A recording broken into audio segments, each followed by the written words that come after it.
ഒറ്റ ഹദീസ് ഞാൻ പറഞ്ഞു തരാം. അള്ളാഹു പഠിക്കാൻ ഭാഗ്യം തരുമാറാകട്ടെ. നേരെ ഇരിക്കണോ എല്ലാവരും? റെഡിയല്ലേ? ചോദിക്കട്ടെ, ഒരു കയറ്റം കഴിഞ്ഞാൽ ഇറക്കമുണ്ടോ? എന്താ കാഞ്ഞിപ്പുഴയിലില്ലേ? ഉണ്ടോ? ഇല്ലേ? ഒരു കയറ്റം കഴിഞ്ഞാൽ ഒരു ഇറക്കമുണ്ടോ? ഉണ്ട്. ഉറപ്പല്ലേ? അല്ലേ? ഒരു ദുഃഖം കഴിഞ്ഞാൽ ഒരു സന്തോഷം ഉണ്ടോ? ഉണ്ടോ? ഉണ്ട്. അള്ളാഹു പറയുകയാ ഇന്ന മഅൽ ഉസ്രി യുസ്റ. അല്ലാഹ് പറയാ, ഒരു ദുഃഖത്തിന്റെ പുറകിൽ ഒരു സന്തോഷം ഉണ്ടോ? ഒരു കയറ്റം കഴിഞ്ഞാൽ ഒരു ഇറക്കമുണ്ട്. ഞാൻ പറഞ്ഞതിനർത്ഥം, ഇപ്പൊ നിനക്ക് അള്ളാഹു ദുഃഖം തന്നിട്ടുണ്ടെങ്കിൽ നീ മനസ്സിലാക്കുക, നിനക്കെന്തോ നല്ലത് വരാൻ പോകുന്നു. നിനക്കെന്തോ നല്ലത് വരാൻ പോകുന്നു. ആ നല്ലത് വരാൻ പോകുന്നതിന്റെ അടയാളം എന്ത്?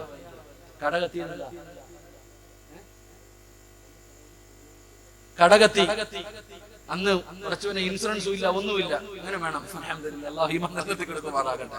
എന്ത് ഇൻഷുറൻസ്? മനുഷ്യന്റെ കാര്യം തീരാൻ. ഇപ്പൊ പടച്ചവനെ 25 കോടി എന്നാ പറഞ്ഞത്. 25 കോടിയല്ലേ ഇപ്പൊ ഓണവമ്പർ? നിങ്ങളൊക്കെ മലക്കുകൾ, ഞാൻ മാത്രം മനുഷ്യന്മാര്. അള്ളാഹു നരച്ചിക്ക്. ഞാൻ എന്റെ കാലം മാറിയും ഞാൻ എന്റെ ഭാര്യയും കൂടെ ഞാനിങ്ങനെ യാത്ര ചെയ്യുമ്പോ ഒരമ്മമ്മ എന്റെ അടുത്ത് വന്നിട്ട് ചോദിക്കുക, ഓണബമ്പർ. ഞാൻ ആ അമ്മമ്മയെ നോക്കി, ആ അമ്മയെ ഞാൻ നോക്കി. എന്നിട്ടും ചോദിക്കുന്നുണ്ട്. ഞാൻ അമ്മയോട് പറഞ്ഞു, അമ്മേ, ഞങ്ങൾക്ക് ഇതെടുക്കാൻ പാടില്ല, ഹറാമാണ്. ഞങ്ങൾക്ക് ഇതെടുക്കാൻ പാടില്ല, പാവമാണ്. ആ അമ്മ എന്നെ ഒരു നോട്ടം നോക്കിയിട്ട് ഒരു ചിരി. ആ അമ്മ നോക്കിയിട്ട് എന്നെ നോക്കിയിട്ടൊന്ന് ചിരിച്ചു. ആ ചിരിച്ച് എന്തിനാന്നറിയാവോ? ആ അമ്മ എന്നോട് പറയാ, നിങ്ങളുടെ ഒരു കാക്കാടെ കടയിലെ ഏജന്റാ ഞാനെന്ന്. ഒരു കാക്കാടെ കടയിലെ ഏജന്റായി അമ്മ. അവിടെ നിന്ന് എടുത്തോണ്ട് വന്നിട്ട് നമ്മളോട് ചോദിക്കണത്,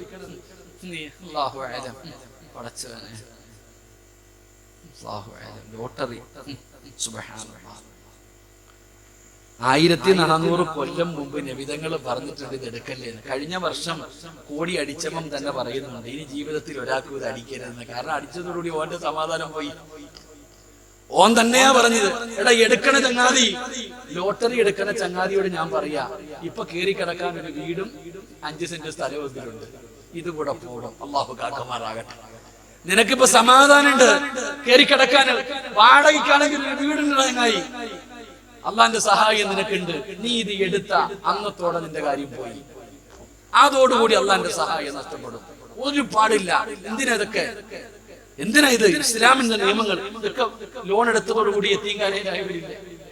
ലോൺ എടുത്തിട്ട് എത്തീങ്കാനയിലായവരില്ലേ? പലിശക്കെടുത്തവരില്ലേ? പണയം വെച്ച് ജീവിതത്തിൽ എന്റെ അടുത്ത് വന്ന് ആരെങ്കിലും ചോദിച്ചാൽ ഞാൻ പറയും, സ്വർണം വേണോ, കൊണ്ട് വിറ്റോ, പണയം വെക്കാൻ പറ്റത്തില്ല. അല്ലാഹു ഈമാൻ തരുമാറാകട്ടെ. ലോൺ, വണ്ടി ലോൺ, എല്ലാവർക്കും വണ്ടി ലോൺ. സുബ്ഹാനല്ലാഹ്. ഒരാൾ എന്റെ അടുത്ത് ചോദിച്ചൊരു മസല, അല്ലാഹു അലം, ലോണൊക്കെ ഇട്ട് വണ്ടി എടുക്കണേ എങ്ങനെമാര്? സുബ്ഹാനല്ലാഹ്. നമ്മൾ പറയും, ഉസ്താദ് അതൊക്കെ നിയമങ്ങൾ അല്ലേ? അള്ളാനെ പേടിയില്ല, മോഡി അണ്ണനെ പേടിയുണ്ട് എല്ലാത്തിനും. സലാത്ത് ആടണ പോലെ ഇതിനൊരു ഇഷ്ടപ്പെട്ടില്ല തോന്നുന്നു. പോയടാ, മൈക്കാണ് ഇപ്പൊ എല്ലായിടത്തും വിഷയം. ഓഫായ പോയി. മൈക്കിനെതിരെ കേസെടുക്കുന്ന ആളല്ല. എന്റെ അടുത്ത് ഒരാള് ചോദിച്ചു, ഉസ്താദേ, സുബ്ഹാനല്ലാഹ്, വഅദ് പറയാൻ സിറാജ് ഉസ്താദ് വന്നു. ഉസ്താദ് വഅദ് പറയാൻ വരുന്നുണ്ട്. ഉസ്താദ് വഅദിന് വന്നിട്ട് പറയുന്നുണ്ട്, കള്ളു കുടിക്കരുത്, വ്യഭിചരിക്കരുത്, പലിശ വാങ്ങരുത്, കൊടുക്കരുത്, സാക്ഷി നിൽക്കരുത്, എല്ലാം പാപം. ഉസ്താദ് പ്രസംഗിക്കണേ. ഉസ്താദ് പ്രസംഗിക്കുക, പലിശ നിങ്ങൾ എന്ത് ചെയ്യരുത്, പലിശ കൊടുക്കരുത്, വാങ്ങരുത്, സാക്ഷി നിൽക്കരുത്, എഴുതരുത്, എല്ലാം പാപം. എല്ലാം പറഞ്ഞിട്ട് ഉസ്താദ് അങ്ങ് പോകും. ഉസ്താദ് വന്ന വണ്ടി ഏതാ? ലോൺ ഇട്ട വണ്ടി. അല്ലാഹു ഈമാൻ തരുമാറാകട്ടെ. എന്ത് കാര്യം?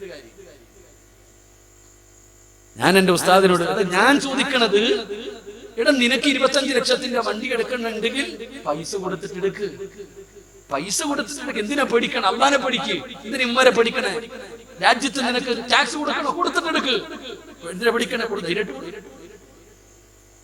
ഹറാമുമായിട്ട് ബന്ധപ്പെടരുത്, പലിശയുമായിട്ട് ബന്ധപ്പെടരുത്. അല്ലാഹു നമ്മളെ കാക്കുമാറാകട്ടെ. നീ ക്ലിപ്പൊന്നും ഇട്ടേക്കല്ലേടാ, ചങ്ങായി, ക്ലിപ്പൊന്നും എടുത്തേക്കരുത് കേട്ടോ, പേടിച്ചിട്ടാ. അല്ലാഹു കാക്കുമാറാകട്ടെ. ഒരു ദുഃഖം കഴിഞ്ഞാൽ ഒരു സന്തോഷമുണ്ട്. ദുഃഖത്തിന്റെ പുറകിൽ അള്ളാഹു നിനക്ക് സന്തോഷം തരുമെന്ന് നബിയുനാ റസൂലുള്ളാഹി. ഇല്ലാ യളമൽ ജസാഅ മാ യളമൽ ബലാ. നിങ്ങൾ എടുത്തു വെച്ചോ, നിങ്ങൾ ആര് വേണമെങ്കിലും നോക്കിക്കോ, ഒരു ദുഃഖത്തിന്റെ പുറകിൽ ഒരു സന്തോഷമുണ്ട്. റബ്ബ് തരും, സമാധാനത്തോടെ ഇരിക്കും. അള്ളാഹു നിനക്ക് ഈ പരീക്ഷണം തന്നിരിക്കുന്നത് സന്തോഷം തരാനാണ്. എന്തിനാ നീ പറഞ്ഞുകൊണ്ട് നടന്നത് നഷ്ടപ്പെടുത്തി കളയുന്നത്? അള്ളാഹു കാക്കുമാറാകട്ടെ, അള്ളാഹു കാക്കുമാറാകട്ടെ. ഓരോ മക്കാമുകളുടെ മുമ്പിൽ പോകുമ്പോഴും ഒരായത്ത് എഴുതി വെച്ചിട്ടുണ്ട്, അലാ ഇന്ന ഔലിയാ അല്ലാഹി ലാ ഖൗഫുൻ അലൈഹിം വലാ ഹും യഹ്സനൂൻ. ബദരീങ്ങൾ അനുസ്മരിക്കണമെന്ന്. ഏത് മക്കാമിന്റെ മുമ്പിൽ പോകുമ്പോഴും ഒരായത്ത് എഴുതി വെച്ചിട്ടുണ്ട്, അലാ ഇന്ന ഔലിയാ അല്ലാഹ്. ആരാണ് അല്ലാഹുവിന്റെ ഔലിയാക്കന്മാർ? അവർക്ക് രണ്ട് ഗുണങ്ങളുണ്ട്. ഔലിയാക്കന്മാർക്കുള്ള തൊപ്പിയും ജുബ്ബയും ആരുമാകട്ടെ, ഇൽമ പഠിച്ചവനാണോ ബഹുമാനിക്കണം, ആദരിക്കണം. കാരണം എന്റെ ഉസ്താദ്, എന്റെ ഉസ്താദിന്റെ ഉസ്താദ്, എന്റെ ഉസ്താദിന്റെ ഉസ്താദ്, ഇങ്ങനെ ഉസ്താദന്മാരുടെ പരമ്പര. ഓരോ ഉസ്താദിനും അവരുടെ ഉസ്താദ് ആരാന്ന് ചോദിച്ചാൽ ഇങ്ങനെ പറഞ്ഞു ഉസ്താദന്മാരുടെ പരമ്പര പറഞ്ഞാൽ പോയി അവസാനിക്കുന്നത് മഹാനായ ഖുത്ബുൽ അഖ്താബ് ശൈഖ് മുഹിയുദ്ദീൻ അബ്ദുൽ ഖാദിർ അൽ ജീലാനി ഖദ്ദസല്ലാഹു സിറഹു. ഉസ്താദന്മാർ ഇങ്ങനെ പരമ്പര പറഞ്ഞാൽ ഇതാണ് ഉസ്താദന്മാരുടെ പരമ്പര, ഇതാണ് ആലിമീങ്ങളുടെ പരമ്പര. അതാണ് ഉലമാ വറസത്തുൽ അംബിയാ. ഉസ്താദന്മാർ ആരായാലും ആദരിക്കണം, ബഹുമാനിക്കണം. അള്ളാഹു നമുക്ക് ഈമാൻ നൽകുമാറാകട്ടെ. അള്ളാഹു നമുക്ക് ഇൽമു പഠിപ്പിച്ചെന്ന് നമ്മുടെ ഗുരുനാഥന്മാർ മരിച്ചുപോയവർക്ക് അള്ളാഹു സ്വർഗം കൊടുക്കുമാറാകട്ടെ. ജീവിച്ചിരിക്കുന്നവർക്ക് അള്ളാഹു ആഫിയത്തുള്ള ദീർഘായുസ്സ് കൊടുക്കുമാറാകട്ടെ. എല്ലാവരെയും ആദരിക്കുക, എല്ലാവരെയും ബഹുമാനിക്കുക. നമുക്ക് ആരോടും പിണക്കമില്ല, ഒന്നുമില്ല. നല്ല നിലയിൽ അൽഹംദുലില്ലാഹ്, സന്തോഷത്തോടെ അൽഹംദുലില്ലാഹ്. അള്ളാഹു ഈമാൻ നൽകി അനുഗ്രഹിക്കുമാറാകട്ടെ. എന്റെ പ്രിയപ്പെട്ട സഹോദരങ്ങളെ, നമ്മളൊക്കെ ചിന്തിക്കേണ്ടത് നമ്മൾ ആരെയും തല്ലാനും കൊല്ലാനും അല്ലെങ്കിൽ ആരുടെയും ഒന്നും നമുക്ക് നമ്മുടെ നേതാക്കന്മാരെ പഠിപ്പിച്ചിട്ടില്ല. നമുക്കതല്ല, ആരെയും ചീത്ത പറയാനോ പരിഹസിക്കാനോ ഒന്നും നമ്മുടെ ഉസ്താദന്മാരാരും ഒന്നും നമ്മുടേതായ രീതിയിൽ അൽഹംദുലില്ലാഹ് ജീവിക്കാം. അള്ളാഹു നമുക്ക് ഈമാൻ നൽകുമാറാകട്ടെ. നമ്മൾ ആരാണ്, നമ്മൾ എന്താണ് സുന്നത്ത് ജമാഅത്ത്, എന്താണ് സമസ്ത, നമ്മൾ പഠിപ്പിച്ചു കൊടുക്കണം. ഇങ്ങനെ പഠിപ്പിക്കണം, ഇതാണെന്ന് പഠിപ്പിച്ചു കൊടുക്കണം. നിന്റെ ജീവിതം കൊണ്ട് കാണിച്ചു. അൽഹംദുലില്ലാഹ്. മക്കളെ, നിങ്ങൾക്ക് SSFന്റെ മക്കളോട് പറയാം, മോനെ എടാ, നിങ്ങൾക്കൊക്കെ ഒരു ദുആ മതിയുടെ രക്ഷപ്പെടാൻ. എപ്പോ സമ്മേളനം കൂടിയാലും ഈ തങ്ങന്മാരൊക്കെ അല്ലാഹുവേ, നിങ്ങളുടെ പ്രവർത്തകന്മാർ ഒറ്റ ദുആ മതി നമുക്കൊക്കെ രക്ഷപ്പെടാൻ. അൽഹംദുലില്ലാഹ്. അല്ലാഹു നമുക്ക് ഈമാൻ നൽകുമാറാകട്ടെ. അല്ലാഹുവേ, പ്രാച്ചുവനെ മരണപ്പെട്ടു പോയവർക്ക് നീ സ്വർഗ്ഗം കൊടുക്കണേ തമ്പുരാൻ. അൽഹംദുലില്ലാഹ്. നമ്മളൊക്കെ പ്രവർത്തിക്കുക, ദീന്, ദഅവത്ത്, നല്ല കാര്യങ്ങൾ, അൽഹംദുലില്ലാഹ്, കൂട്ടായ്മ എല്ലാം നമുക്ക് ഉണ്ടാകണം. അല്ലാഹു നമുക്ക് ഈമാൻ നൽകി അനുഗ്രഹിക്കുമാറാകട്ടെ. അതുകൊണ്ട് എൻ്റെ പ്രിയപ്പെട്ടവരോട് പറയുന്നു, എല്ലാവരും സന്തോഷത്തോടെ ജീവിക്കുക. അള്ളാഹു എപ്പോഴെവിടെ വെച്ചാ മരണം വരുന്നതെന്നറിയില്ല. ഓടിച്ചാടി നടന്ന പള്ളിയുടെ കാര്യം നോക്കി നടന്ന പ്രസിഡന്റിന്റെ മയ്യത്ത് ഇന്നലെ നിങ്ങൾ കണ്ടവരാ. എന്ത് രോഗം, ഒരു രോഗവും ഇല്ലായിരുന്നു. അള്ളാഹു അദ്ദേഹത്തിന് സ്വർഗ്ഗം കൊടുക്കുമാറാകട്ടെ. ഇത്രയുള്ളൂ മനുഷ്യന്റെ കാര്യം. അതുകൊണ്ട് ഞാൻ പറയുന്നത്, മരിക്കുന്നതിന് മുമ്പ് ചില കാര്യങ്ങൾ ചെയ്യണം. മരിച്ചതിന് ശേഷമല്ല, മരിക്കുന്നതിന് മുമ്പ് ചില കാര്യങ്ങൾ ചെയ്യണം. അള്ളാഹു ഭാഗ്യം തരുമാറാകട്ടെ. മരിക്കുന്നതിന് മുമ്പ് ചെയ്യേണ്ട കാര്യം എന്തെന്നറിയും? എടാ, കുളിപ്പിച്ച് കാഞ്ഞിപ്പുഴ പള്ളിക്കകത്ത് കൊണ്ടുവച്ചിട്ട് പറയുകയാ, ആരുടെയെങ്കിലും മനസ്സ് വേദനിപ്പിച്ചിട്ടുണ്ടെങ്കിൽ പൊരുത്തപ്പെടണേ. വല്ല കാര്യമുണ്ടോ? അങ്ങനെ ചോദിച്ചിട്ട് വല്ല കാര്യമുണ്ടോ? ഉണ്ടോ? എന്തെങ്കിലും ഇരിക്കണം, പറ. നിന്റെ മയ്യത്ത് കൊണ്ടുപോയി കാഞ്ഞിപ്പുഴ പള്ളിക്കകത്ത് കൊണ്ടുവച്ചിട്ട് പറയുക, ഉസ്താദ് ആരെങ്കിലും എന്തെങ്കിലും ചെയ്തിട്ടുണ്ടെങ്കിൽ പൊരുത്തപ്പെട്ടു കൊടുക്കാൻ. എടാ, നീ കണ്ണിന്റെ മുമ്പിൽ കൂടെ നടന്നപ്പം പൊരുത്തം ചോദിച്ചത് ഇല്ല. നീ കുറ്റം പറഞ്ഞവൻ, നീ പരിഹസിച്ചവൻ, നീ കളിയാക്കിയവൻ നിന്റെ മുമ്പിൽ കൂടെ നടന്നപ്പോ നീ പൊരുത്തം ചോദിച്ചോ? ഇല്ല.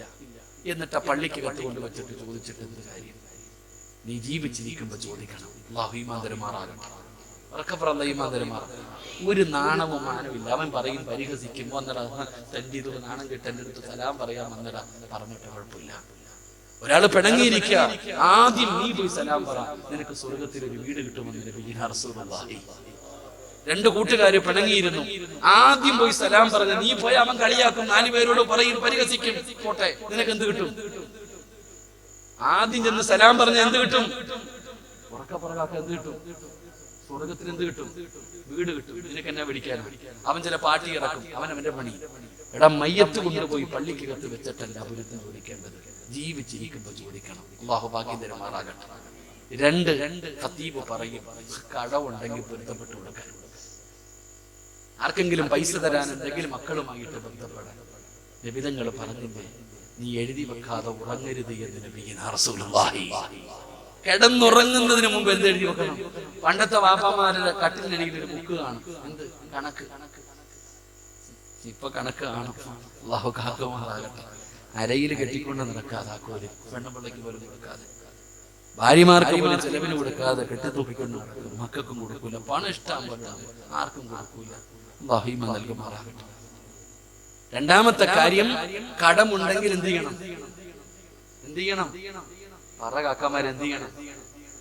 എഴുതി വെച്ചേക്കണം, എഴുതി വെച്ചേക്കണം. തെരഞ്ഞു നടക്കരുത്. ബുക്കിനകത്ത് ഉണ്ടാകണം. ഇങ്ങോട്ട് കിട്ടാനുള്ള നോക്കില്ല, അങ്ങോട്ട് കൊടുക്കുക. ഞാൻ എപ്പോഴും ഒരു കഥ പറയും. ഒരു മനുഷ്യൻ മരണം, കഥ കേൾക്കാൻ സമയമുണ്ടോ? എന്താ ഉസ്താദിന് കുഴപ്പമൊന്നുമില്ല, നിങ്ങൾ എങ്ങനെയൊക്കെ വരുന്നു പറയുന്നു. ഉസ്താദല്ലേ ചങ്ങായി ഓടിച്ചാടല്ലേ? ഉസ്താദല്ലേ?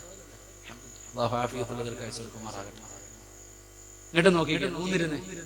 ഞാനൊരു കഥ വായിച്ചതാ, ഉള്ളതാണോ കള്ളമാണോ എന്ന് എനിക്കറിയില്ല. ഒരു വീട്ടിൽ പെട്ടെന്ന് ഒരാൾ മരണപ്പെട്ടു. മയ്യത്തൊക്കെ കുളിപ്പിച്ചു, കഫം പൊതിഞ്ഞു, മയ്യത്ത് കട്ടിൽ എടുത്തു വെച്ചു. അപ്പോഴാണ് മരണപ്പെട്ടു പോയ മനുഷ്യന്റെ ഏറ്റവും അടുത്ത സുഹൃത്ത് വന്നിട്ട് പറഞ്ഞു, മയ്യത്ത് അവിടെ വെക്കുക. ഈ മനുഷ്യന് ഞാനും തമ്മിൽ 10 ലക്ഷം രൂപയുടെ ഒരു ഹക്കടപാടുണ്ട്. അതിന്റെ വിഷയത്തിൽ തീരുമാനമായിട്ട് മയ്യത്തെടുത്താൽ മതി. ഈ മരിച്ചു കിടക്കുന്ന മനുഷ്യന്റെ ഏറ്റവും അടുത്ത സുഹൃത്താ വന്നിട്ട് പറയുന്നത്, മയ്യത്ത് അവിടെ വെക്ക്, 10 ലക്ഷത്തിന്റെ ഹക്കടപാടുണ്ട്. ഇതിനകത്തൊരു തീരുമാനമായിട്ട് മയ്യത്തെടുത്താൽ മതി. അപ്പൊ മക്കളോട് പറഞ്ഞുടാ, വാപ്പാടെ ഏറ്റവും അടുത്ത ചങ്ങാതിയാ വന്ന് പറയണത് എന്താ? വാപ്പ ഞങ്ങളോടൊന്നും ഇന്ന് വരെ പൈസയുടെ കാര്യം പറഞ്ഞിട്ടില്ല. മക്കള് കൈവിട്ടു. ഈ മരിച്ച മനുഷ്യന്റെ സഹോദരങ്ങളുണ്ട്, അവരോട് ചോദിച്ചു, അവരും പറഞ്ഞു ഞങ്ങൾക്കറിയില്ല. ഇയാള് വിടുന്നില്ല. ഈ ചങ്ങാതി പറഞ്ഞു, മയ്യത്തെടുക്കാൻ ഞാൻ വിടുന്നില്ല. അങ്ങനെ വീടിന്റെ വെളിയിൽ വഴക്കായി. അപ്പോഴാണ് ഈ മരിച്ച മനുഷ്യനൊരു പെൺകുട്ടിയുണ്ട്. അവള് ചോദിച്ചു, എന്താ പുറത്തെ പ്രശ്നം? അത് വാപ്പാടെ സുഹൃത്ത് 10 ലക്ഷം രൂപ കൊടുക്കാനുണ്ടെന്ന് പറഞ്ഞിട്ട് മയ്യത്ത് വിടുന്നില്ല. മക്കളും സഹോദരങ്ങളും കൈയിടുന്നു. ആ സമയത്ത് ആ പെൺകുട്ടി അദ്ദേഹത്തെ ഇനി വരാൻ പറഞ്ഞു. ആ പെൺകുട്ടി അദ്ദേഹത്തെ വിളിച്ചിട്ട് പറഞ്ഞു, ഞാൻ തരും പൈസ. തന്റെ ശരീരത്ത് കിടന്ന് സ്വർണം ഊരി അയാളുടെ കയ്യിൽ കൊടുത്തിട്ട് പറഞ്ഞു, എന്റെ ഉപ്പ പൈസ തരാനുണ്ടെങ്കിൽ ഞാൻ തരും, മരിച്ചില്ലെങ്കിൽ എന്റെ എന്ത് വിറ്റിട്ടാണെങ്കിലും ഞാൻ തരും. എന്റെ ഉപ്പാന്റെ മയ്യത്ത് നിങ്ങൾ വിട്, എന്റെ ഉപ്പാന്റെ മയ്യത്ത് നിങ്ങൾ വിട്. ആ സമയത്ത് ആ സഹോദരൻ പറഞ്ഞു, മോളെ, നിന്റെ വാപ്പ 10 ലക്ഷം തരാനുള്ളത് എനിക്കല്ല, ഞാനാ അങ്ങോട്ട് കൊടുക്കാനുള്ളത്. ഇന്ന് ആ ചെക്ക് എടുത്ത് കൈ കൊടുത്തു. ആ 10 ലക്ഷം രൂപയുടെ ചെക്കെടുത്ത് മകളുടെ കയ്യിൽ കൊടുത്തു. എന്നിട്ട് പറഞ്ഞു, വാപ്പ പറഞ്ഞിരുന്നു, ഇത് തിരിച്ചു തരുന്നതിന് മുമ്പ് ഞാൻ മരിച്ചാൽ ഈ പൈസയുമായിട്ട് ഇതുപോലെ പറയണം, ആരാണോ കടം വീട്ടാൻ വരുന്നത് അവന്റെ കൈ കൊടുത്തേക്കാൻ. ഇനി നിങ്ങൾ നിങ്ങളുടെ വീട്ടിൽ ചിന്തിക്ക്, ആര് കൊടുക്കുമെന്ന്. അല്ലാഹു ഈമാൻ തരുമാറാകട്ടെ, അല്ലാഹു ഈമാൻ തരുമാറാകട്ടെ. പള്ളിയിൽ മയ്യത്ത് കൊണ്ട് വെച്ചിട്ട് ഉസ്താദാ പറയുന്നത്, ആരെങ്കിലും കടമുണ്ടെങ്കിൽ മക്കളുമായിട്ട് ബന്ധപ്പെടാൻ. കാരണം മക്കള് പറയത്തില്ല, പറഞ്ഞു ചോദിക്കാൻ വന്ന അവന്മാര് കൊടുക്കേണ്ടി വരും, അത് പറയത്തില്ല. പെണ്ണുങ്ങളാണെങ്കിൽ പിന്നെ ഉമ്മ ജീവിച്ചിരുന്നപ്പോഴേ പറഞ്ഞിട്ടുണ്ട്, മാല എനിക്കുള്ളതാണ്. ഉമ്മ ജീവിച്ചിരിക്കുമ്പോഴേ പറഞ്ഞിട്ടുണ്ട്, മാല എനിക്കുള്ളതാ, കമ്മൽ എനിക്കുള്ളതാ, ചോദിച്ചാരും വരണ്ടാണ്. അല്ലാഹു ഈമാൻ തരുമാറാകട്ടെ. ഇതാണ് നമ്മുടെ വീടിന്റെ അവസ്ഥ. അതുകൊണ്ട് ഞാൻ പറഞ്ഞത്, കടമുണ്ടെങ്കിൽ എഴുതി വെച്ചിട്ട് മരിക്കണം. കടക്കാരായി മരിക്കരുത്. കടക്കാരനായി മരിച്ച മയ്യത്ത് പോലും നിസ്കരിക്കരുത്. നബിതങ്ങള് ജനാസ കൊണ്ടുവച്ചാൽ ചോദിക്കും, കടമുണ്ടോ? ഉണ്ടെന്ന് പറഞ്ഞ നബിതങ്ങൾ നിസ്കരിക്കൂല. അല്ലാഹുവേ, കടക്കാരായി മരിക്കുന്നവരെ തൊട്ട് നീ ഞങ്ങളെ കാക്കണേ. മൂന്ന് തൗബ ചെയ്തിട്ട് വേണം മരിക്കാൻ. എന്ത് ചെയ്തിട്ട് വേണം മരിക്കാൻ? ജീവിതത്തിൽ ചെയ്ത പാപം മുഴുവൻ തൗബ ചെയ്തിട്ട് വേണം മരിക്കാൻ. അല്ലാഹു അങ്ങനെ മരിക്കാൻ ഭാഗ്യം തരുമാറാകും. അപ്പൊ എപ്പോഴാ മരിക്കുന്നത്? തൗബ ചെയ്യണ്ടേ? അതിനെപ്പോഴാ മരിക്കുന്നത്? മരിക്കുന്നത് അറിഞ്ഞാലല്ലേ തൗബ ചെയ്യാൻ പറ്റുക. എപ്പോഴാ മരിക്കണേ? അല്ലാഹു അഅലം. വമാ തദ്രീ നഫ്സുൻ മാദാ തക്സിബു ഗദാ വമാ തദ്രീ നഫ്സുൻ ബിഅയ്യി അർദിൻ തമൂത്. ഒരാളുടെ മരണം എപ്പോൾ എവിടെ വെച്ച് വരുമെന്ന് അല്ലാഹുവിന് മാത്രമേ അറിയൂ. അല്ലാഹുവിന് മാത്രമേ അറിയൂ. പിന്നെ അല്ലാഹുവിന് അടുത്തവർക്കറിയാം.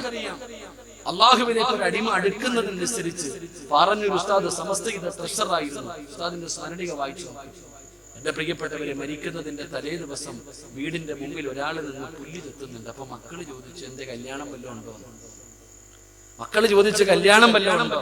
അതൊക്കെ മനസ്സിലാവും, നാളെ മനസ്സിലാകും. എന്റെ പ്രിയപ്പെട്ട സഹോദരങ്ങളെ, വൈകുന്നേരം ഭാര്യയോട് പറഞ്ഞു, വേണം എന്നെ കുളിപ്പിക്കണം, എണ്ണയൊക്കെ തേച്ച് കുളിപ്പിക്കണം. എന്ത് വേണമെങ്കിൽ നീ കുളിപ്പിച്ചോ, ഇനി പറ്റൂല. എൻ്റെ പ്രിയപ്പെട്ടവരെ, ഭാര്യ തന്നെ എണ്ണ തേപ്പിച്ച് കുളിപ്പിച്ച് ഒരുമിച്ചിരുന്ന് ദിക്റുകൾ പറഞ്ഞു. പിറ്റേ ദിവസം മനസ്സിലാക്കിയത് വാപ്പ മിറ്റമൊക്കെ ചെത്തിയത് മയ്യത്ത് കാണാൻ വരുന്നവർക്ക് വേണ്ടിയായിരുന്നു എന്ന്. അള്ളാഹു ദറജ ഉയർത്തി കൊടുക്കുമാറാകട്ടെ. ഇതാണോ മരണം? അള്ളാഹുവിലേക്ക് അടുത്ത് കഴിഞ്ഞാൽ അത്തിപ്പറ്റ ഉസ്താദ് മരിക്കുന്നതിൻ്റെ അന്ന് രാവിലെ അവസാനത്തെ കടമം തീർത്തു. സ്ഥാപനത്തിന്റെ അവസാനത്തെ കടമ അള്ളാഹുവിലേക്ക് നമ്മൾ അടുത്ത് കഴിഞ്ഞാൽ മരിക്കുന്നതിന് 40 ദിവസം മുമ്പ് തന്നെ അറിയാം ഒരു മനുഷ്യൻ. ഏറ്റവും കുറഞ്ഞത് 3 ദിവസം മുമ്പെങ്കിലും അറിയാം. അല്ലെങ്കിൽ പെട്ടെന്ന് മരിക്കുന്ന ആൾക്കാർ പറയും, ശരിയായിരുന്നു, അവൻ എല്ലാരെയും വന്ന് കണ്ടു, ഞങ്ങളെ വിളിച്ചു, വലിയ സ്നേഹമായിരുന്നു. അതൊക്കെ ഒരു അടയാളമാണ്. അള്ളാഹു പെട്ടെന്നുള്ള മരണങ്ങളെ തൊട്ട് കാക്കുമാറാകട്ടെ. അതുകൊണ്ട് സഹോദര, മരിക്കുന്നതിന് മുമ്പ് തൗബ ചെയ്യണം. തൗബ ചെയ്തിട്ടേ മരിക്കാവൂ. പക്ഷെ എപ്പോഴാണ് മരിക്കുന്നത് എന്ന് അള്ളാഹുവിനെ അറിയൂ. അള്ളാഹു നമ്മുടെ അവസാനം നന്നാക്കി തരുമാറാകട്ടെ. എപ്പോ വേണമെങ്കിലും മരണം വരാം, ഏത് നിമിഷം വേണമെങ്കിലും മരണം വരാം. രോഗമോ പ്രായമോ ഒന്നും വേണ്ടടോ, ഒരു പ്രശ്നവുമില്ല. തുഅമ്മീലു ഫി ദുനിയാ طويلا ولا تدري إلى جن ليل هل تعيش إلى الفجر وكم من صحيح مات من غير علة وكم من مريض عاش دهرا على دهري. കവി ചോദിക്കുകയാ, രാവിലെ എഴുന്നേറ്റവൻ വൈകുന്നേരം തികയ്ക്കുന്നില്ല, വൈകുന്നേരം കടന്നവൻ രാവിലെ എഴുന്നേൽക്കുന്നില്ല. ഇതാ മരണം. ഒരു രോഗവുമില്ലാത്തവൻ പെട്ടെന്ന് വീണു മരിക്കുന്നു, പെട്ടെന്ന് വീണു മരിച്ചു പോകാം. അല്ലാഹു അങ്ങനെയുള്ള മരണത്തെ തൊട്ട് നീ ഞങ്ങളെ കാക്കണേ, നീ ഞങ്ങളെ കാക്കണേ റബ്ബേ. ആമീൻ പറയണോ? അല്ലാഹു നമ്മളെ കാക്കും. ഒന്നിനും സമയം കിട്ടൂലോ, ഒന്നിനും സമയം കിട്ടാത്തയുള്ള മരണം അല്ലാഹു നമ്മളെ കാക്കുമാറാകട്ടെ. അതുകൊണ്ട് എൻ്റെ പ്രിയപ്പെട്ടവരോട് ഞാൻ പറയുന്നു, എന്തെങ്കിലും ഒരു നന്മ ചെയ്ത് വെക്കണം. അൽഹംദുലില്ലാ, അല്ലാഹു നമുക്കൊക്കെ നല്ല മരണം തരുമാറാകട്ടെ. നല്ല മരണം കിട്ടണമെന്ന് ആഗ്രഹമുള്ളവരെന്ന് കൈവരിക്കും. അവിടെ അരക്കയ്യന്മാരുണ്ടല്ലോ. അല്ലാഹു എല്ലാവർക്കും നല്ല മരണം നൽകുമാറാകട്ടെ. എന്നിട്ട് നോക്കിക്കേ, നിങ്ങൾ കാഞ്ഞിപ്പുഴയിൽ നിൽക്കുക. കാഞ്ഞിപ്പുഴയിൽ നിങ്ങൾ നിൽക്കുമ്പോൾ കരുനാഗപ്പള്ളി വഴി കൊല്ലത്തേക്ക് പോകുന്ന ഒരു ബസ് വന്നു. കരുനാഗപ്പള്ളി വഴി കൊല്ലത്തേക്ക് പോകുന്ന ഒരു ബസ് വന്നു. ചാടി ബസ്സിനകത്ത് കയറി സീറ്റിൽ പോയിരുന്നു. അപ്പൊ കണ്ടക്ടർ ഇങ്ങനെ വരുന്നുണ്ട്. നിങ്ങൾക്കറിയാം നിങ്ങളുടെ അടുത്ത് വരുമെന്ന്. ഇതെങ്ങോട്ട് പോകുന്ന ബസ്സാ? കരുനാഗപ്പള്ളി വഴി കൊല്ലത്ത് പോകുന്ന ബസ്സാ. അപ്പൊ കണ്ടക്ടർ നിങ്ങളുടെ അടുക്കിലേക്ക് വരാൻ സമയമായപ്പോ നിങ്ങൾ ദുആ ചെയ്യുകയാ, അല്ലാഹുവേ എന്നെ നീ താമരക്കുളത്ത് എത്തിക്കണേ അല്ലാന്ന് പറഞ്ഞാൽ എത്തുവോ? നിങ്ങൾ എന്താ വെടികൊണ്ടത് പോലെ എത്തുവോ? നിങ്ങൾ എല്ലാരും പറയുന്നു നിങ്ങൾക്ക് നല്ല മരണം വേണമെന്ന്.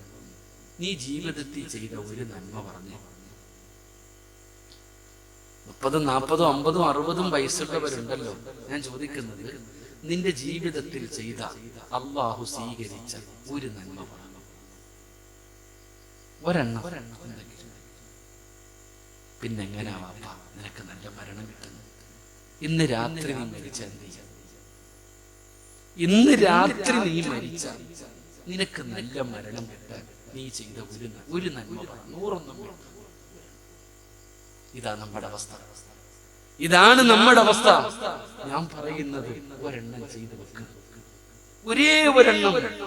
ഒരു നല്ല മരണം കിട്ടാൻ, മരണവേദന കുറച്ചു തരാൻ അല്ലാഹുവേ മലക്കുകളെ ഷഹാദത്ത് കലിമ പറഞ്ഞു തരുമ്പോ ആ ഷഹാദത്ത് കലിമ പറഞ്ഞിട്ട് സ്വർഗത്തിന്റെ ചിത്രം കണ്ടുകൊണ്ട് മരിക്കാൻ ഒരേ ഒരു നന്മ നിന്റെ ജീവിതത്തിൽ ചെയ്തു വെക്കും. അല്ലാഹു നമുക്ക് ഭാഗ്യം തരുമാറാകട്ടെ. 36 വയസ്സുള്ള ഒരു ഉസ്താദിന് കൊറോണ കൂടി ലെൻസിലൊക്കെ ബാധിച്ചിട്ട് ന്യൂമോണിയായി വെന്റിലേറ്ററിൽ കിടക്കുകയാണ്. അവസാനം വെന്റിലേറ്ററിലേക്ക് എടുത്തു മാറ്റി. ന്യൂമോണിയ കൂടിയിട്ട് അവസാനം കിടക്കുമ്പോ ഡോക്ടർ വന്നിട്ട് നേഴ്സുമാരോട് പറഞ്ഞു, ഇദ്ദേഹത്തിന്റെ വീട്ടിൽ വിളിച്ചറിയിച്ചേക്കാൻ. ഉസ്താദ് ഇത് കേട്ടുകൊണ്ട് കിടക്കുകയാ, ഉസ്താദി പറയുന്നത് കേട്ടുകൊണ്ട് കിടക്കുകയാ. കുറച്ചു കഴിഞ്ഞപ്പോ മുസ്ലിമായ നേഴ്സ് ഡോക്ടറിന്റെ അടുക്കൽ വന്ന മുസ്ലിമായ ഡോക്ടറുടെ അടുത്ത് വന്നിട്ട് പറഞ്ഞു, ആ ഉസ്താദ് കിടന്ന് കരയുന്നു, മറ്റുള്ള രോഗികളുടെ മുമ്പിൽ കിടന്ന കരയുന്നേ, അവരൊക്കെ ടെൻഷൻ ആകുന്നു, സാറൊന്ന് എളുപ്പം വരുന്നു. ഡോക്ടർ അടുത്ത് നിന്നു. 36 വയസ്സുകാരനായ ഉസ്താദിനോട് പറഞ്ഞു, ഞങ്ങൾ ചെയ്യാനുള്ള എല്ലാ മരുന്നും ഞങ്ങൾ ചെയ്തു, നിങ്ങൾ പ്രാർത്ഥിക്കുകയാ, നിങ്ങളും പ്രാർത്ഥിക്കുക. നിങ്ങൾ എന്തിനാ കരയണേ? നിങ്ങൾ എന്തിനാ പേടിക്കണേ? മരിക്കുമെന്നുള്ള പേടിയാണോ? നിങ്ങൾ അറിവ് പഠിച്ച ഒരാളല്ലേ, നിങ്ങൾ എന്തിനാ ഇങ്ങനെ കിടന്ന് കരയുന്നത്? നിങ്ങൾക്ക് എന്താ മരിക്കാൻ പേടിയാണോ? മരണത്തെ കുറിച്ചാണോ? 36 വയസ്സുകാരനായ ചെറുപ്പക്കാരനായ ഉസ്താദ് പറഞ്ഞു, എന്റെ ഉമ്മാടെ വയറ്റിൽ കിടക്കുമ്പോഴേ അള്ളാഹ് എന്റെ മരണം നിശ്ചയിച്ചിട്ടുണ്ട്, എനിക്ക് മരിക്കാൻ പേടിയൊന്നുമില്ല. അപ്പൊ ഡോക്ടർ ചോദിച്ചു, ഭാര്യയും 2 മക്കളും ഉണ്ട്, അവരെ കുറിച്ച് ഓർത്തിട്ടാണോ നിങ്ങൾ കരയുന്നത്? കാണണോ? വീഡിയോ കോൾ വിളിക്കാം, ഭാര്യയെ കാണണോ, മക്കളെ കാണണോ? കാണിച്ചു തരാം, കരയില്ലേ? അടുത്ത് രോഗികൾ കിടക്കുന്നു. ഉസ്താദ് അപ്പോഴും പറഞ്ഞു, എന്റെ ഭാര്യയെ കുറിച്ച് ഓർത്തിട്ടല്ല, എന്റെ മക്കളെ കുറിച്ച് ഓർത്തിട്ടല്ല. അമുസ്ലിമായ ഡോക്ടറിന് അത്ഭുതം, പിന്നെന്തിനാ നിങ്ങൾ കരയുന്നത്? ഉസ്താദിന്റെ മറുപടി കേട്ട് ഡോക്ടർ പോലും കരഞ്ഞു പോയടോ. 36 വയസ്സുള്ള ഉസ്താദിന്റെ മറുപടി കേട്ട് ഡോക്ടർ പോലും കരഞ്ഞു പോയടോ. ഉസ്താദ് പറഞ്ഞ മറുപടി എന്തെന്നറിയോ? അള്ളാഹുടെ മുമ്പിലേക്ക് പോകുമ്പോ എന്റെ കയ്യിലൊന്നുമില്ല, ഞാൻ എന്തും കൊണ്ടുപോകും, എന്ത് നന്മയുമായിട്ടാ ഞാൻ അള്ളാഹുടെ മുമ്പിൽ പോവാ. നിങ്ങളും ചിന്തിക്കണോ? 40, 50, 60 വയസ്സുള്ള കാഞ്ഞിപ്പുഴയിലെ ഉപ്പ, എന്തുണ്ട് വാപ്പ നിന്റെ കയ്യിൽ രക്ഷപ്പെടാൻ? ഒരെണ്ണമെങ്കിലും. തൊണ്ടക്കുഴിയിലേക്ക് റൂഹ് വരുമ്പോ കോഴി കിടന്ന് പിടയും, ചിറകിട്ടടിച്ച് കാലിട്ടടിച്ച് ചാടി മറിഞ്ഞ് കോഴി മരിക്കുന്നത് കാണുന്ന വാപ്പ, ആ കോഴിക്ക് കിട്ടിയ ഭാഗ്യം പോലും അന്ന് നിനക്ക് തരുകയോ? പെരുന്നാളിന് ഉദഹി അറുത്തപ്പോ പോത്ത് കാലിട്ടടിച്ചു, കൈയിട്ടടിച്ചു, തലയിട്ടടിച്ചു, പിടഞ്ഞു മരിച്ചു. അതിനൊന്ന് പിടയാനെങ്കിലും അന്ന് സമയം കൊടുത്തു. നിനക്കതിനു പോലും ഇല്ലല്ലോ. 70,000 മലക്കുകള് നിന്റെ കൈയും കാലും പിടിച്ചു വെക്കുന്ന ഒരു ദിവസം എനിക്കും നിങ്ങൾക്കും വരാനുണ്ടോ? ഇത് കഥയല്ല, ഇത് സത്യമാണ്. ഒരുങ്ങ്. അല്ലാഹു നമുക്ക് നല്ല മരണം പെരുമാറാകട്ടെ. ഞാൻ പറയുന്നത്, നിന്റെ വാശിയും നിന്റെ വൈരാഗ്യവും ഒക്കെ മറക്ക്. നീ ആര് വേണമെങ്കിലും പള്ളി പരിപാലിക്കൂ, ആര് വേണമെങ്കിലും നോക്കട്ടെ, എന്ത് ചെയ്യട്ടെ, വിട്ടേരല്ല. നമുക്കൊന്നും വേണ്ട. നമുക്ക് ഈ ലോകത്ത് നിന്ന് യാത്ര പറയുമ്പോ കാണുന്ന 40 പേര് നിന്നെ കുറിച്ച് പറയണം, നീ നല്ലവനാണെന്ന്. നിന്റെ മയ്യത്ത് കാണുന്നവര് പറയണം, നീ നല്ലവനാണെന്ന്. നിന്റെ മയ്യത്ത് കാഞ്ഞിപ്പുഴ പള്ളിക്കകത്ത് കൊണ്ടുവെക്കുമ്പോ നിസ്കരിക്കാൻ പള്ളി മുഴുവനും നിറയണം. അങ്ങനെ ഒരു ദിവസത്തിന് വേണ്ടി ജീവിക്കും. അല്ലാഹു ഭാഗ്യം തരുമാറാകട്ടെ. അല്ലാഹു അങ്ങനെയുള്ള ഒരു മരണം നൽകുമാറാകട്ടെ. അതുകൊണ്ട് ഏത് നിമിഷവും എവിടെ വെച്ചും മരണം നമ്മളെ തേടി വരും. ഒരു നന്മ ചെയ്തിട്ട് വേണം മരിക്കാൻ. അല്ലാഹു ഭാഗ്യം തരുമാറാകട്ടെ. ബക്കറ്റ് വിരുവല്ലോ ഉണ്ടോ? എല്ലാരും ഒന്ന് പോക്കറ്റ് കൈയിട്ടേരെ. ഇന്ന് ലാസ്റ്റ് ദിവസമാണെങ്കിൽ രക്ഷപ്പെടാനുള്ള നന്മ ഇതാ. ആരെത്ര ഇട്ടു എന്ന് അല്ലാഹുവിനെ അറിയൂ. നീ ഇട്ടത് എത്രയാണെന്ന് അല്ലാഹുവിനെ അറിയത്തുള്ളൂ. നിന്റെ പേരില്ല, രസീതില്ല, വിളിച്ചു പറയണില്ല, അല്ലാഹ് മാത്രം അറിഞ്ഞാൽ മതി. ഉള്ളതിൽ, നിന്റെ കയ്യിലുള്ളതിൽ ഒരു സദഖ എടുത്തിട്ട് അൽഹംദുലില്ലാ ആ ബക്കറ്റിന്റെ അകത്തേക്ക് ഇട്ടേരെ. ഇത് മതി നിനക്ക് രക്ഷപ്പെടാൻ. അല്ലാഹു ഭാഗ്യം തരുമാറാകട്ടെ. ബക്കറ്റൊന്നും ഇല്ല, എടുത്തോ ഇൻഷാ അല്ലാഹ്. എന്താ എടുക്കണോ? അൽഹംദുലില്ലാ. എല്ലാരും പോക്കറ്റ് കൈയിട്ടേരെ, മസിൽ പിടുത്തം വിട്ടേരെ. എന്തെങ്കിലും നിനക്ക് ഒരു പേരുണ്ടോ? പേര് വിളിച്ചു പറയണില്ല, രസീതില്ല, ആര് പറയണില്ല. അള്ളാഹുവിനെ സാക്ഷി നിർത്തിയിട്ട് അള്ളാഹുവിന്റെ റസൂൽ പറയുകയാ, അള്ളാഹുവിന് ചില അടിമകളുണ്ട്, അള്ളാഹുവിന് ചില അടിമകളുണ്ട്. ആ അടിമകൾക്ക് രോഗം വന്നാ അവര് സദഖ കൊടുത്ത് ചികിത്സിക്കുമെന്ന് നബി മുഹമ്മദ് മുസ്തഫ സല്ലല്ലാഹു അലൈഹി വസല്ലമ തങ്ങൾ പറഞ്ഞിട്ടുണ്ട്. അതുകൊണ്ട് രോഗം മാറാനുള്ള മരുന്നാണ് സദഖ. വിപത്തുകളെ തട്ടിമാറ്റുമെന്ന് നബി മുഹമ്മദ് മുസ്തഫ സല്ലല്ലാഹു അലൈഹി വസല്ലമ തങ്ങൾ പറഞ്ഞിട്ടുണ്ട്. അതുകൊണ്ട് അൽഹംദുലില്ലാഹ് ഇത് അല്ലാഹു മാത്രം അറിയുന്ന ഒരു കാര്യമാണ്. മനസ്സറിഞ്ഞുകൊണ്ട് ഇനി പറയരുത് എനിക്ക് നന്മയില്ലെന്ന്.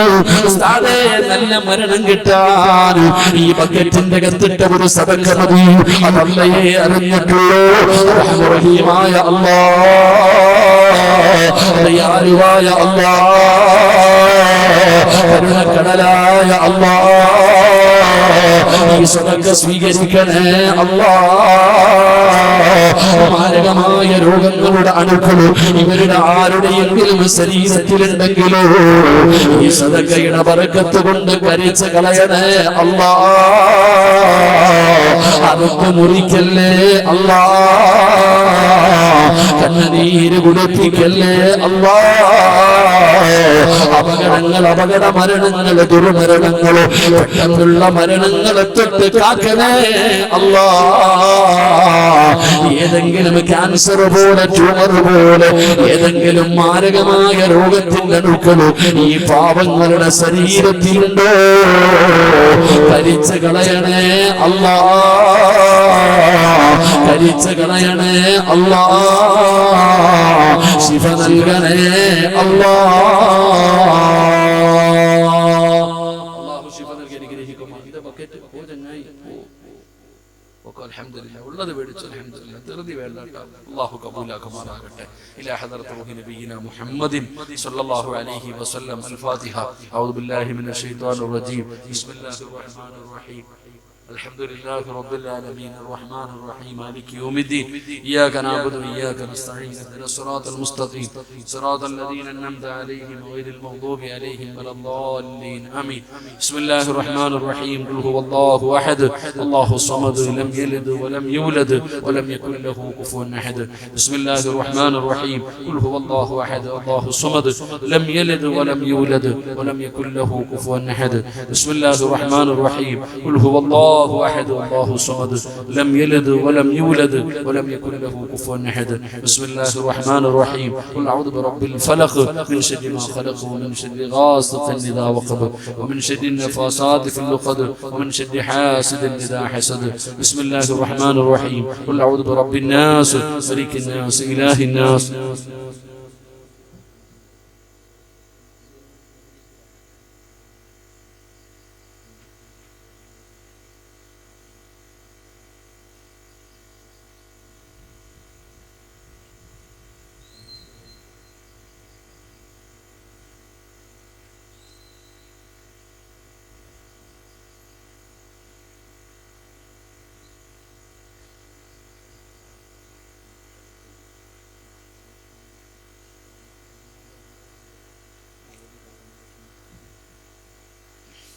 അല്ലാഹു സ്വീകരിക്കുമാറാകട്ടെ.